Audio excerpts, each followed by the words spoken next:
ትሰልማለህ አትሰልምም ነው ጥያቄ።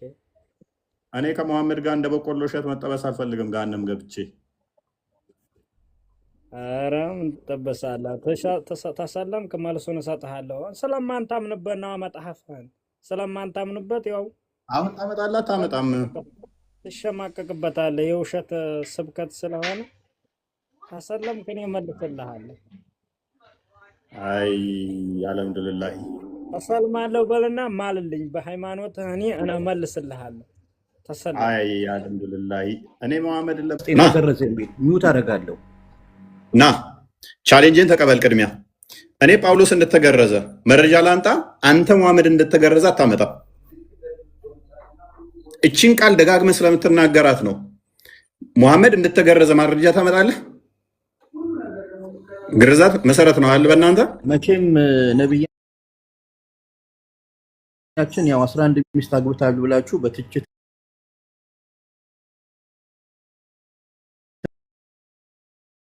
አልተገረዘም ብላል። መሐመድ ለመገረዙ አንድ ማስረጃ የመጀመሪያ በቃ ስለ እስልምና ማውራት የጀመርኩት እፎይ መገደል መታረድ አለበት የሚል አንድ ቪዲዮ አየሁ። እኔ ደግሞ ቲክቶክ ላይ ማየውን ነገር ወዲያው ነው ሪአክት ማደርገው። ማጥናት አልፈልግም። ከዛ ንግግር ነው የምነሳው። ከኋላ ያለው ነገር አይመለከተኝም።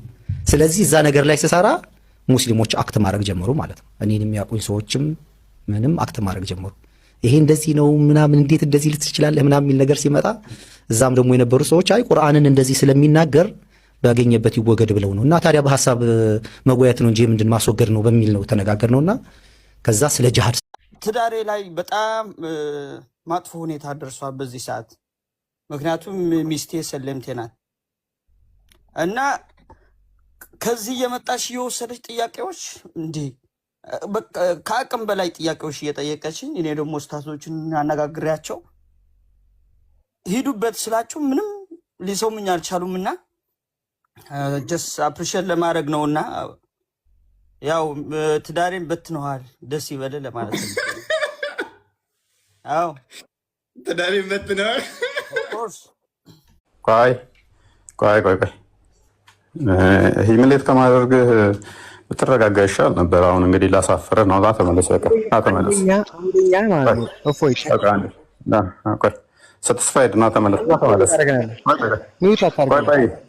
ቆይ ሰትስፋይድ እና ተመለስ። እንግዲህ ባላሳፍርህ ደስ ይለኛል። እንደማታውቀው ልንገርህ እና ተመለስ። ምንም እኮ አታሳፍረኝም። በስነ ስርዓቱ አውራ ነው አውራ። እስኪ አንተ በስነ ስርዓቱ ሚውትም አታርግ። ሰውን ገባ በሚውት ነው እንዴት? መልካም እሺ። ክርስቶስ የዘላለም